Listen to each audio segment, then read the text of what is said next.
Welcome to TechBio Talks, where we will explore the bold ideas, breakthrough technologies, and visionary people reshaping the future of AI and medicine. For our very first episode, I couldn't be more excited to welcome my dear friend and a brilliant mind, Regina Barzilay. Regina wears a lot of impressive hats. She's a distinguished professor at MIT. She leads AI efforts at the Jameel Clinic and is a recipient of the MacArthur Genius Grant.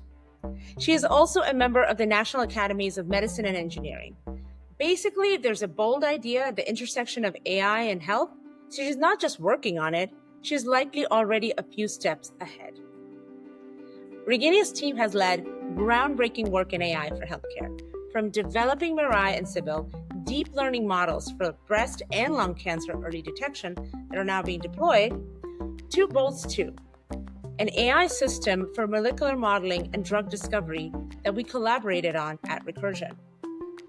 Her lab's innovations span imaging, chemistry, personalized oncology, and so much more, including new work in bold areas such as predicting resistance in cancer. Please join me in warmly welcoming the brilliant Professor Regina Barzilay.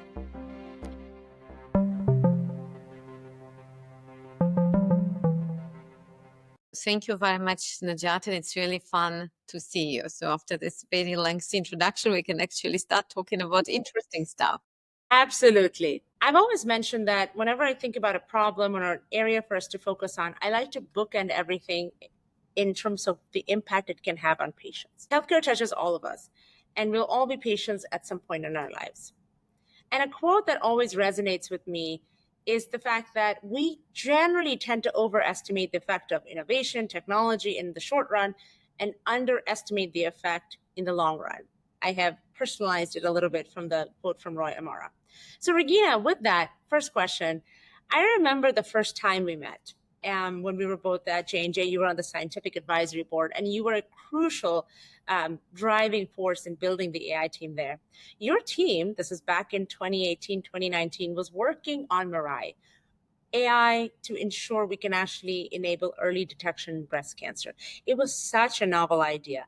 I still remember when you were presenting it, there were a lot of naysayers and non-believers.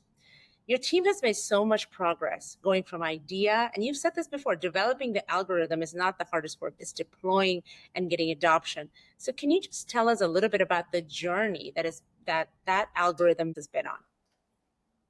So yeah, I still remember our meeting, and I do remember that at the time people were really skeptical. Doing AI was not as sexy as it is today. So especially when you came to pharmaceutical industry, and they thought this is fun, but it's not our main business. But the idea actually goes beyond detection. As what we know from cancer doesn't develop like flu in several days. It's actually a very long process sometimes of tissue transformation. And today the detection is done when the tumor is large enough, which is maybe billions of cells, when the radiologist can see it on the image.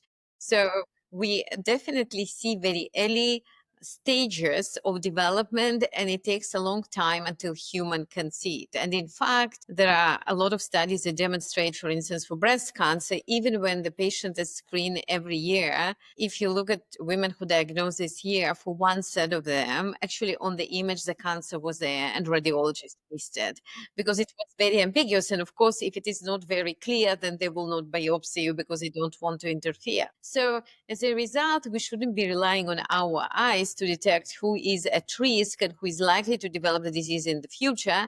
We really want to use the machine because machines have a benefit over human when you can train it on hundreds of thousands or millions of images, when you know the outcome of the patients, and the machine can identify these very subtle signs that are difficult for human eye to predict cancer. And we've seen Mirai. This is a tool that was a PhD work of my dear student, who is now a professor at Berkeley and UCSF, Adam Yala. And we also developed Sybil, which works for lung cancer. It's actually does the same functionality, looks at the image, which today is considered benign by the doctors in the hospitals, and gives you the likelihood of developing disease for up to 6 years. And it does it, better than any radiologist can do it. Radiologists are not even trying to do this task of predicting the future. And the question is, what do you do in the clinic when you identify high-risk patients? It's not enough just to say to them, you are high risk. You really want to take it to the next step and maybe screen them with better modality like MRI, or maybe you want to screen them more frequently, or like in the case of breast cancer, you want to put them into chemopreventative tool. So what we are trying to do is actually do these translations. And we're not only doing it in the United States, we are doing it across the world in Latin America, like Chile, Mexico, Brazil, India, Taiwan, Croatia, Italy, many countries, because this translation is really specific to a system. So it's not like it's a generic way how bring in the technology, but how do you incorporate it? And it's really a journey, because it needs to have a very serious buy-in from many, many players. Today, Mirai was ran over 2 million images, which is quite tested, and it continues to be used. So this is the big question to me in clinical AI, is not the algorithms, is the next step. When you have the algorithm, how do you bring it to the patient? Regina, just maybe a couple of quick follow-up questions on that. I mean, I love how you emphasize the importance of supercharging the physicians, enhancing treatment for patients, but then also this piece around needing to integrate it in the various workflows of the various hospitals and countries you're going into. Can you speak a little bit to like how do you drive scalability? How do you drive adoption for something like that? And then also, how do you avoid any sort of model drift? How do you ensure that the results are consistently relevant to have sustained uptake? We welcome the scientists and the clinicians to report, and there are lots of people who independently validate it and analyze it. So this is our approach towards ensuring that it's doing well and it's working robustly. Again, we are doing it across many, many places. We've seen very similar numbers, similar with Sibyl, hundreds of thousands of images, works well.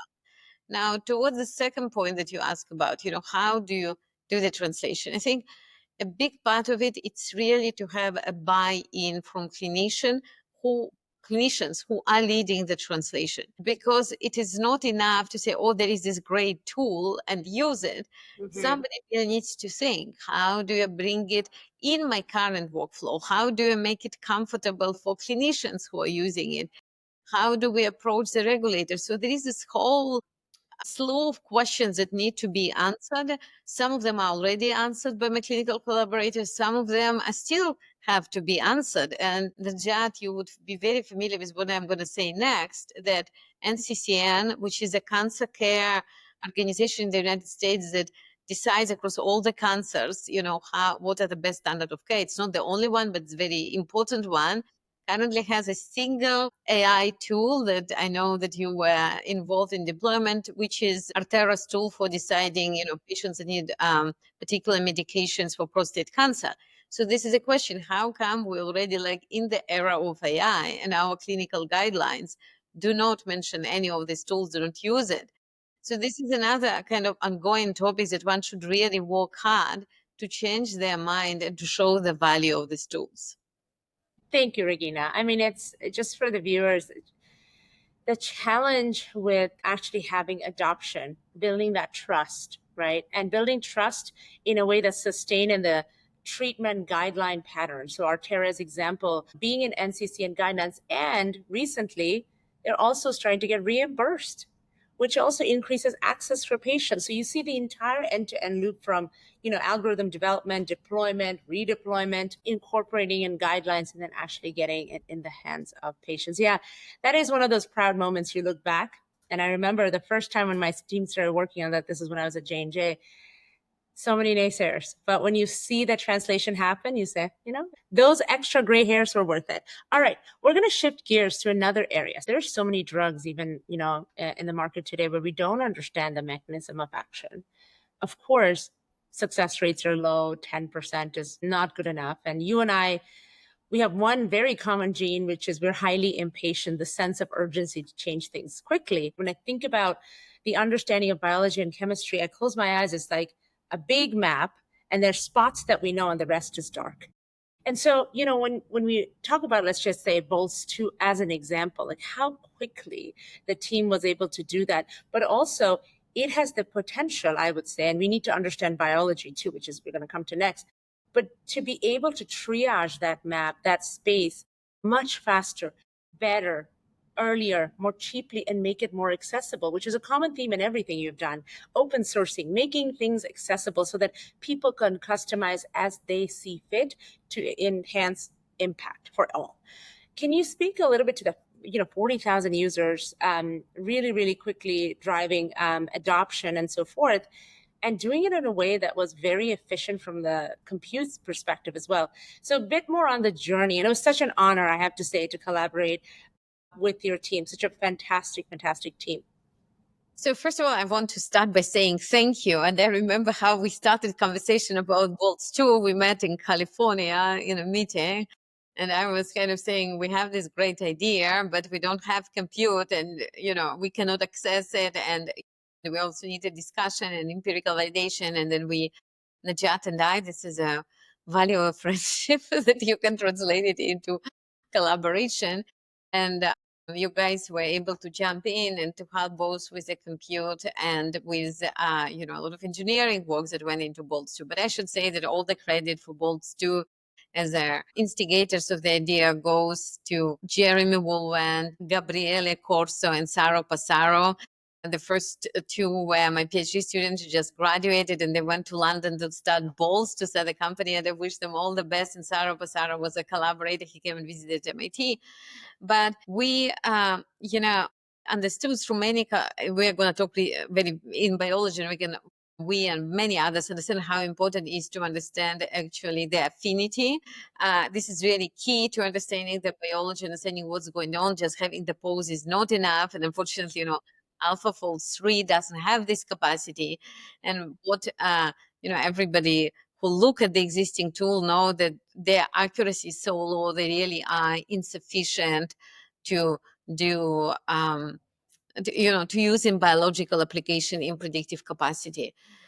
And you said something very interesting. It is true, there are certain things that we know about biology, and then there is a lot of dark space in between. And I do not believe that, with AI, we're going to eliminate biology and just do everything. We can fill up the space.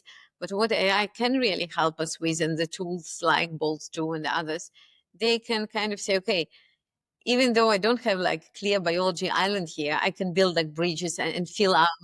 But there are these areas, this is much smaller areas where I really don't know. So you need to give me experiments to clarify it, and then I can learn. So to infill the whole map, you need a combination of both, but AI can really shed the light of which experiments to do, rather, as you said, artisanal or sometimes semi-randomly, you just select some points. AI can really guide you where it is uncertain, where it can help. But in this particular case, there were two things that like intellectually sort of enable Bolts 2. One of them is related, in the Bolts 1, there was really a concerted effort inspired by AlphaFold 3 and other innovations that we did in the lab to have very rich representation of biomolecular interaction. That this representation, even though you train it like on co-folding tasks, it gives you a foundation to start reasoning about the strengths of interactions. But of course, you need to have data for the strengths of interaction. And here I cannot say enough good words for Saro Passara, who really led huge effort on how to intelligently collect the data. And this was really interesting, because if you just take all the data that is available on affinity and they just put it together, there will be so much noise you cannot learn. People tried to learn it and they couldn't. So on one hand, you need to have very intelligent curation of data, because it comes from different labs, from different type of experiments. You need to put it together, and you need to have a learning mechanism that can handle the noise that is inherent on these data sources. And led by Saro, the team really managed to do it, and with a lot of support from Recursion engineering team, the tool came together. And now predicting affinity, really, it's really a new capacity that we couldn't use prior, that we really needed either to do simulation, which was super in time and in terms of real cost. But now anybody who has an interest can just download the tool and run it.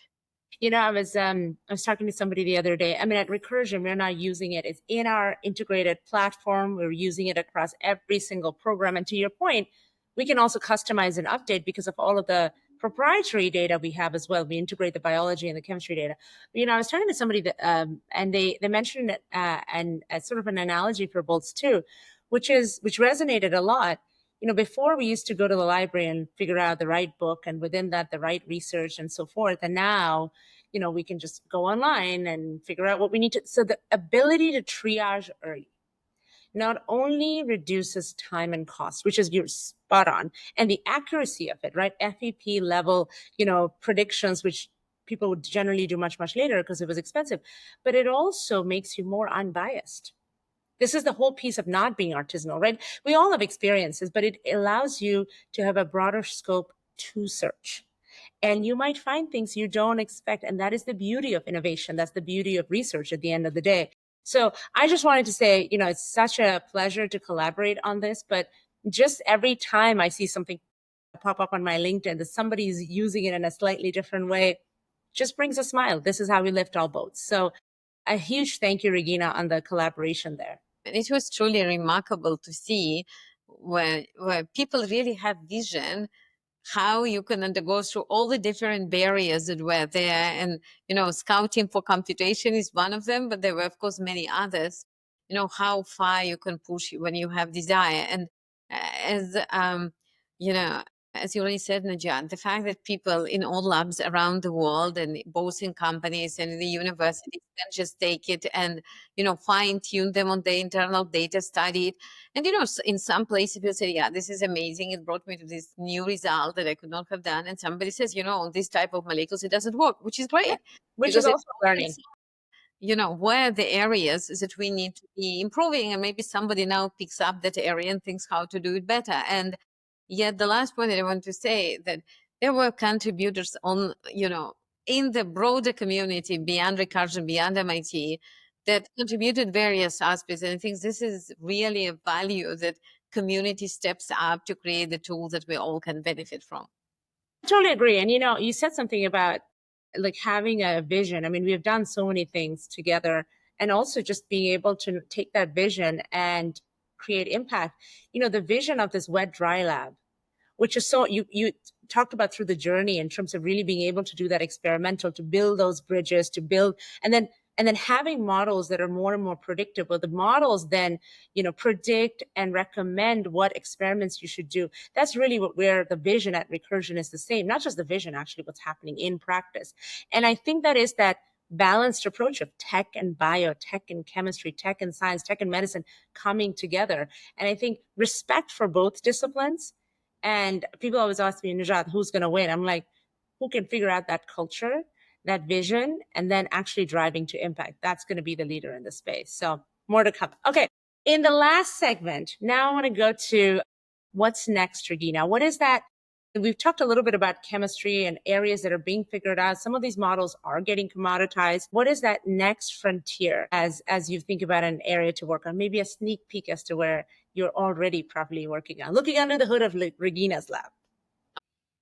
The specific topics that I recently that kind of caught my attention and doesn't leave it was initiated by a grant that I wrote for ARPA-H, which is called ADAPT.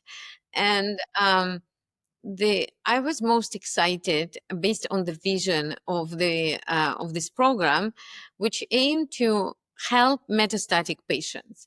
So I don't know how many of the listeners seen those people, but this is a terrible condition to be, because when you have an initial cancer, there is a treatment, you go through this golden treatment, but at least there is like, the light at the end of the tunnel, you can be cancer free. But people who are metastatic, it is clear that, they are not going to get out of cancer, that they're just running race against time. And it's really questionable for how long they would live, what kind of side effects, how they're going to be dealing with this disease. It's really, really dramatic. It's like being jailed in your disease, and which determines everything. Now, we also know that depending, when you go for primary cancer, most of the time NCCN has a very clear guidelines what treatment you're going to get. So it doesn't matter if you go like to the top hospital or you go to community clinic, there is a guideline. However, when patients get to the metastatic cancer, there are actually a lot of variation, because maybe for initial treatment, there is a guideline, but most of the time it's kind of, there is a lot of possibilities, who gets immunotherapy, is it going to be effective, what other treatments, when do you stop it? There are so many questions, and this is truly artisanal. And the outcomes are very different. Why does it happen? Because when the cancer is metastatic, it mutates very fast, correct? There is a lot of changes happen. So if somebody put you on the drug at the beginning, within some time, and we don't even know how long it will take, the patient is going to develop resistance, and then the treatment is ineffective. And then which one do you give, and for how long it's going to be effective? So the idea is, and this is more general than cancer, because, resistance happens in many different diseases.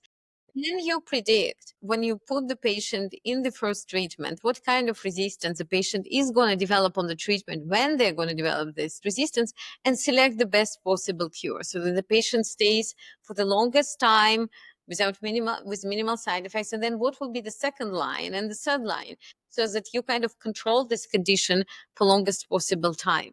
So it's pretty much a machine learning problem, because you have a condition and you try to predict for how long this patient is going to stay on the therapy, and what will be the end, because there are some, states of resistance that we can treat, and there are some that you cannot, so you don't want to bring them to this point.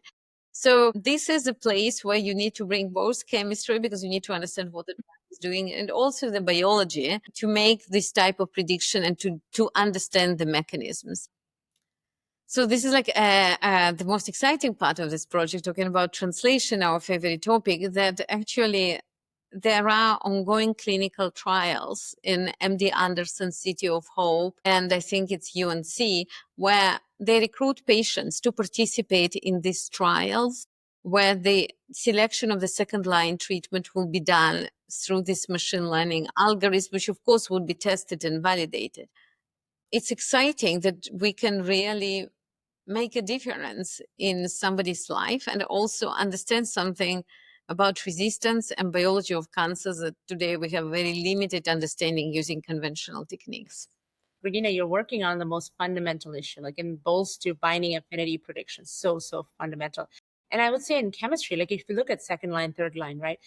People are working really hard to make drugs, but sometimes you look at the median progression-free survival, it's a few month benefit, incremental. And people always ask me why. It's because you cannot, well, shouldn't say that's the only reason, but one of the core reasons is not being able to anticipate what resistance mechanisms will emerge, new mutations, compensatory pathways, and so forth. And if you look at books in biology, I mean, pathways are still drawn out. It's a caricature. I mean, like, just for a second, if you think about that, we need to do better. And I think, this is what also gets me excited at Recursion. It's these maps of biology where if you better understand those dark spots, right, we were talking about before, and you can connect how pathways, these highways are connected, then you can actually start to see what are the forks in the road you want to anticipate and build better drugs earlier. And I think the work that you're doing is fantastic. And look, cancer affects so many millions of patients, but there's resistance in so many other disease areas as well. It's true for anything. We try to silo it by therapeutic areas, but quite frankly, biology is more connected than we give it credit for. So, Regina, love this conversation. And I have to say, we've talked so much, but I learn even in this conversation new things. Just the last, very quick. There are going to be people watching this that are trying to get into the AI space, trying to drive adoption or learning, students all over. What is one piece of advice and also one piece of caution? You've seen so many innovations turn over, and you're somebody who sees around the corners early on. So what would that be for those that are watching today? So today, in contrast to maybe 5 or 10 years ago, there are a lot of tools and a lot of frameworks that make entrance much easier, especially in clinical spaces. So with very little kind of background or learning, you can be able to utilize this tool to see how they work. You don't need to be computer scientist to utilize existing tool, to take some images, to try it. Lots of frameworks and things to try. So I would definitely say, you shouldn't, even if you are, again, not educated in this area and you're not a computer scientist, with like very little you can be part, and it doesn't mean that you will be a developer of new tools, but you can be the user of new tools or play a role in adoption of these tools in your organization. So I want to give this encouragement message that we all can contribute in different ways. Now, in terms of the word of caution, again, we should be very cognizant of what we can and cannot do. And also, in the world where everybody comes and says, somebody yesterday was telling me that they had a conversation with WHO where one of the American providers claim that they have an AI system that can cure cancer without human presence. I was just trying to imagine, do they have now a surgeon that can do the surgery and radiation? So, there are a lot of kind of castles in the air that, or emperor without clothes. So one should, be positive, believe in your power, but be very critical of what actually the tool do and rely on your logic and on the provided evidence where it really works. And people in life sciences, I think, have some hope and skepticism, because whenever you're doing the experiment, you need to be skeptic. Otherwise, every bleep would sound like a next Nobel Prize. So bringing this idea into, the connection to AI, I think it's something that can help us to navigate. And again, this is what becomes our new reality, and we all can benefit from it in different ways and definitely be part of this new reality. Great points. Lean in, try it out, and make sure you have substance before you start making big statements, right? Have substance to back it up. I love it. Regina, thank you. This is our first podcast. It's so great to have you here. Thank you again for the time. Really, really enjoy talking to you as usual. Thanks, Regina.